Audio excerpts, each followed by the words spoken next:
Shock Piece: The Search for Freedom. A novel by C. Nguyen. Chapter 45. A Farewell Encounter. A few weeks passed. The family was in mourning for the loss of their loved ones, Dean and Mac. The hint of a sunset still lingered on the horizon, but light was fading fast, like most evenings in early spring, when Trin stepped out of the flat in Caravale. Cadbury was pulling hard at the leash as usual, eager in her excitement to reach the freedom of the field further into the reserve, to run off her pent-up energy. Trin pulled her up shortly, jerking the leash back to get her attention. "Easy, Cadbury, easy. Slow down, girl."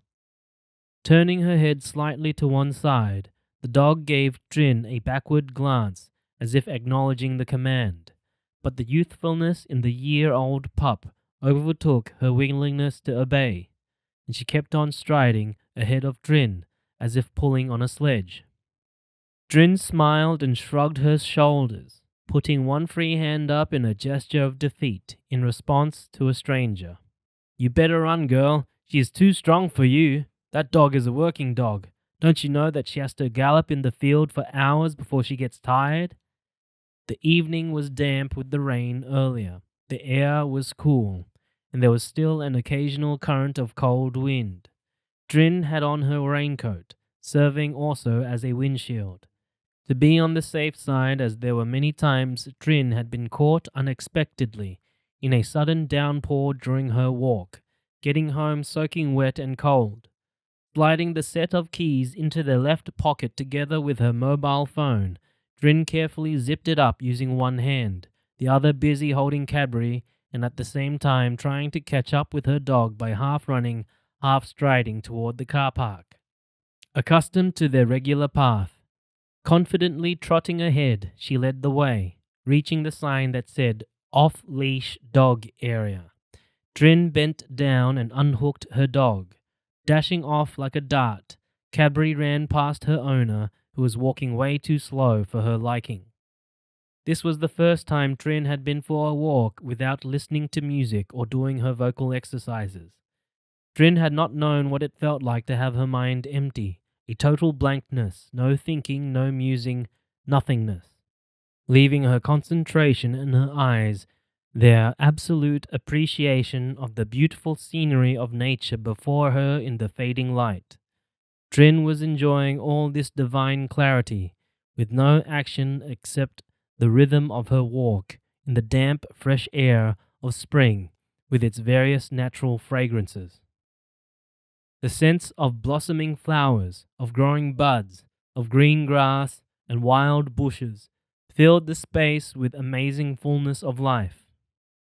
It was peace of mind and stillness of thought that added to the wonderful sensation that made Trin so much aware of being alive. Buried deeply in this trance, the abrupt ringing of her mobile phone startled her, in time for Trin to notice that darkness had already fallen, with the shadows of trees and bushes transforming into mysterious shapes. Unzipping the side pocket of her raincoat, Trin took out her phone, answering without looking at the caller ID, her voice hoarse. "Hello?" Kim's voice was soft at the other end. "Are you alright? Where are you?" The voice of her immediate older sister, now in Canberra, was always soft. Sometimes Trin had to strain her ears to listen to her talk. "Oh, I'm walking in the park with Cadbury," Trin told her, clearing her throat. "Really? It's quite late already. How come you're walking this late?"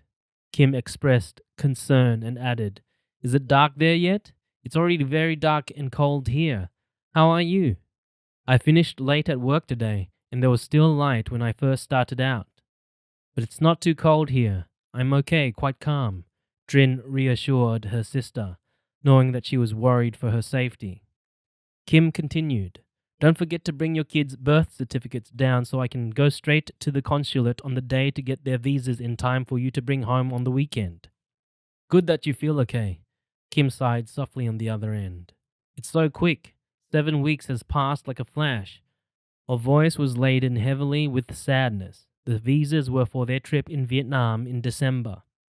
Drin was to come down to Goulburn tomorrow to spend a week with Yang and to stay for the 7th week commemorative ceremony after death. For Mac, in their Buddhist beliefs, the spirit was still in limbo, wandering the earth for 7 weeks, seeking ways of redeeming their soul or attaining enlightenment. They were not completely gone, and at times still being seen by close relatives and friends until this 7-week period was over. Every week, a formal ceremony with chanting and praying was conducted to assist their enlightenment on this earth. Week 7 marked the end of their earthly existence, when their after-death presence as flimsy shadows or ghosts would be gone forever. Drin was not sure if this belief arose from the needs of close relatives and friends to alleviate their grief for their lost loved ones through 1,000 years of religious practice or through experiences of the living in witnessing some chance encounter. However, the mention of Mac led her wandering thoughts toward his time with her family as her brother-in-law in past years. Mac became part of the family when he married her sister, and this connection had been part of their life for those 37 years. To her and to the rest of them, he was more her own dear brother than a brother by marriage. He had done much more for them than a real brother could have done, helping mother support them with food and necessities. When they needed them most after the war ended, when mother and father no longer had the means to provide for them, he assisted mother to mastermind the escape by boat for the whole family. Without his available capital, the whole trip would not have materialized. He helped mother ease the burden of raising the rest of the young kids when the country was devastated and almost every source of income depleted. Food and necessities, even the very basics, like sugar, coffee, milk, and soap, and shampoo, and toothpaste, were scarce. Even with inflation out of control and outrageous prices, sometimes they were hard to come by. Lucky for them that after a short 6 months in re-education camp, Mac was released and was allowed to return to being an assistant to a deputy-in-chief for District 8 in Saigon. His training was recognized by the new communist government, as he had only been newly appointed as vice deputy-in-chief of the same district 1 short year before the war ended. The shortage of staff and specialized qualified personnel had forced them to recruit many previous fresh-faced officials from the toppled government. His employment was the only official source of income. He was then the main provider for many of them, his family and his wife. Mother was very grateful for his generosity in sharing the major part of her burden at that extremely difficult time in Vietnam, when it was a crime for anyone to show their wealth and selfishness was a popular belief. All in all, Drin's memories of him were mixed with sweetness, bitterness, danger, joy, tears, and laughter. They had shared with him his experiences from the days of his youth, full of authority and control before the war, to the whole voyage on the little boat seeking freedom. Then, lastly, the days he was bedridden, weakened by cancer of the liver, until the final hours, minutes, and seconds in the hospital. Drin still remembered vividly the first time visiting him after he was out of the ICU, after he had endured an operation and miraculously come out of it alive. He had given her a radiant smile that was full of life and hope, ready for the long and tedious road to recuperation in front of him. His spirits were high and in great contrast to his sad appearance before he went in for the operation. He must have thought he had already won. Drin could not sleep that night with his radiant smile in her mind, aching with sadness that he had to go through so much and showing such courage in trying to comfort them by being optimistic. Then a few more times, Drin was in and out of the ICU visiting him. Just seeing him helpless and pale and weak on the hospital bed made her tears start falling silently.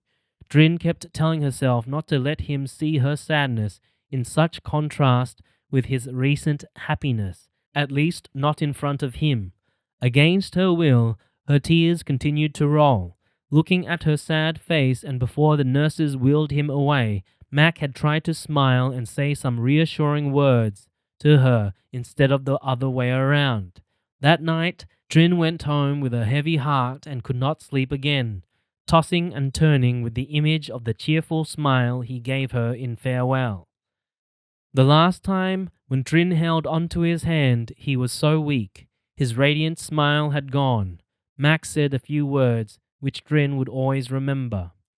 It was that last time when Trin put both her hands over his, urging, "Mac, please try harder, a bit more, just a little bit more, then we'll get there. You must try harder, okay?"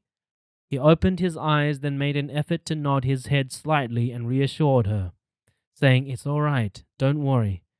Okay, okay." Even in the very last minutes of his life, on the brink of death, he was still thinking of easing their sorrow with his reassurance. With his last phrase, Drin now realized that he was ready then, happy to depart from this world, and that it was okay with him. He had nothing else to be bothered with. That was the last time he responded before falling into semi-consciousness. Deep in her reminiscence, her walk came to an end. She reached inside her coat pocket for the keys, ready to open the gate of her unit. Drin was surprised to find nothing. The key ring with every key for the house, the pharmacy, and the car was nowhere to be found. Oh no, Drin muttered to herself disbelievingly, quivering with fear and anxiety as the night was already dark and cold. It would be impossible for her to look for it in the darkness, and at this hour, as she had walked not only on the concrete path but on the grass as well. Drin cursed her carelessness, as the key must have fallen out of her coat pocket without her noticing when she took the phone out to answer Kim. In utter hopelessness, Drin started retracing her steps down the path from the beginning, using the slim faint light of her mobile phone, pointing it to the ground. It was almost 8 now. An hour's walk had ended in huge distress. Shaking her head in despair, Drin was certain it was gone for good, and thinking of the trouble of changing all the locks of the pharmacy, the house, and the car made it worse. It was after 15 minutes in her quest before she thought of asking her brothers, Nguyen and Mac, for their help in searching for the keys. In despair, the Vietnamese Buddhists almost always ask their deceased relatives or Buddha to assist them with courage, luck, and peace of mind. Drin was agnostic in nature, but she prayed and chanted silently the names of the 2 most recently deceased in her family. Please help me. With Cadbury as her only companion on the path, and the rustling of leaves, the cawing of the crows, and the noises of the dark, empty field in the reserve made her quicken her steps. But Drin was determined to follow her path to the very end before giving up completely. Coming toward the turn, Drin kept praying and chanting for Max and Dian's help, knowing that this was the end of her walk, and if she could not find it tonight, then there was no hope of peace. Turning around and heading home to the walkway with scattered bushes and tall eucalyptus trees about 10 meters on her left, Drin almost gave up hope. Please help me find it, please. Drin kept chanting in her head. She wanted to cry and felt so lonely. Then, at the beginning of the thin stretch of bushes and trees on her left, her heart skipped a beat, and Drin almost jumped for joy as the faintest gleam of metal in the dark night was visible on the concrete path. There! My keys! Kneeling down and picking it up, she felt Cadbury suddenly start to strain on her leash, pulling Drin forward and striding quicker as if wanting to hurry home, away from this part of the wood.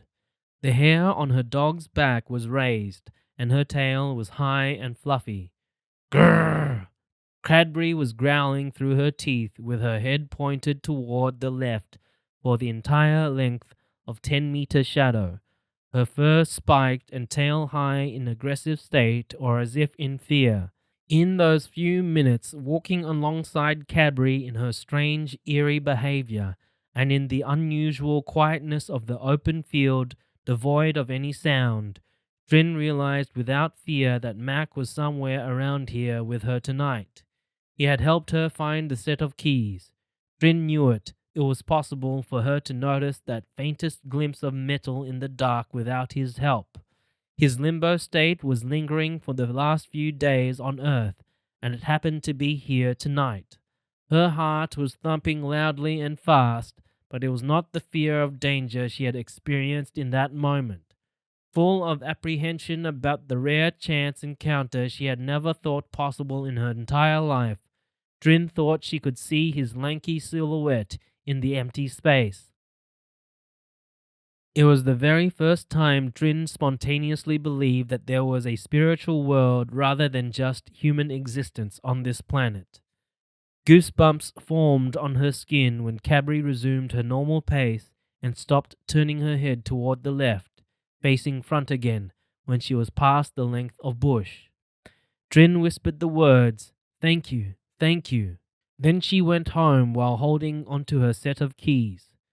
Trin had the intuition that he was standing in the bushes, bidding farewell to her for the last time before being gone forever, as his time was up from this world. Farewell and so long. Trin prayed again with Mac and Dean on her way back and hoped that both her brothers were free to go in peacefulness. Trin could assure them now that their presence in spirit was always here with the ones who had shared in their happiness, their tragedies, their sadness, and their life. Though they had gone from this earth, their memories were always close by, and Trin also knew that they would no doubt provide the rest of the family with strength and courage to go on the long road ahead without them till the day they would meet again.